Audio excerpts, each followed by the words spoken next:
So Executive Order 10,990 allows the government to take over all modes of transportation and control of highways and seaports. That's been reaffirmed under PDD 51, under the John Warner Defense Authorization Act and others. Executive Order 10,995 allows the government to seize and control the communication media.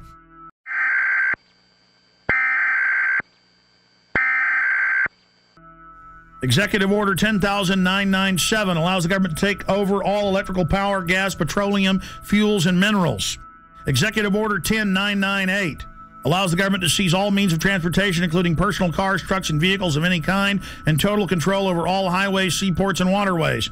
Executive Order 10999 allows the government to take over all food resources and farms. Executive Order 11,000 allows the government to mobilize civilians into work brigades under government supervision. Executive Order 11,001 allows the government to take over all health, education, and welfare functions.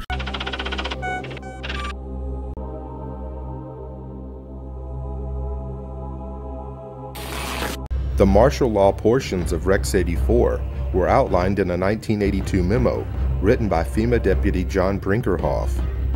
Martial law was to be declared in the event of a national crisis, yet the plan did not define the term national crisis. The plan allowed FEMA to take control of both federal and state governments, appointing military commanders to replace duly elected officials. The plan also called for the rounding up of at least 21 million American Negroes for delivery to numerous military bases converted into prison centers, also known as FEMA relocation camps. Why? Because at that time, African Americans were classified as one of the largest threats to the continuity of the federal government. Who does the federal government consider the biggest threat these days? In Missouri, a new document meant to help Missouri law enforcement agencies identify militia members or domestic terrorists has drawn criticism.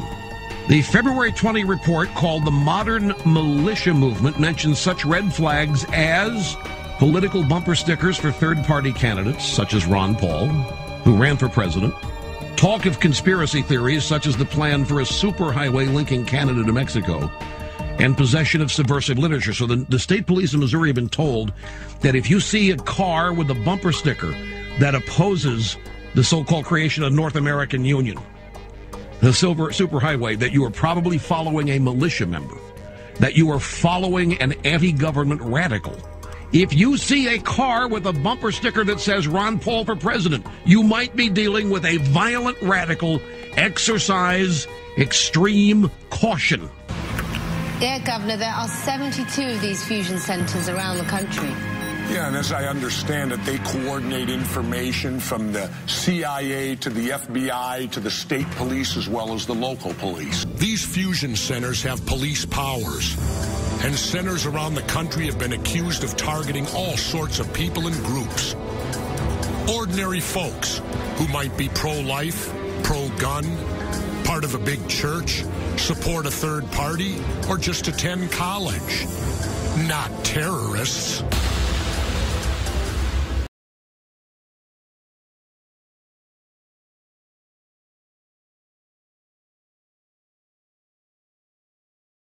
A person wearing a heavy coat, vest, or jacket may be attempting to conceal weapons or explosives. Don't confront them. Wearing bulky clothing, especially when it's inappropriate for the season and acting strangely, is suspicious behavior. Within 25 years, our goal is to give 80% of Americans access to high-speed rail.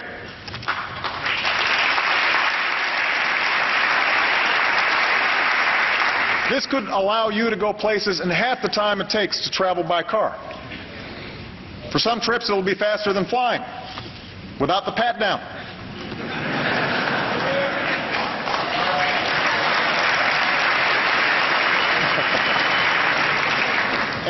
Final question. My time is up. But would you submit to one of these pat-downs? Not if I could avoid it. No, I mean, who would? Thank you very much, Right. Madam Secretary. And in Philadelphia, the city of brotherly love, you don't need to go to the airport to have the government molest you. In that city, residents are being patted down by police officers on the streets. enforcing a stop and frisk policy. They claim they can do this simply because you look suspicious. I think I'm drowning, asphyxiated. I wanna break the spell. Attention, attention, attention. American forces are here to help. Remain calm. We will not tolerate civil disobedience. The death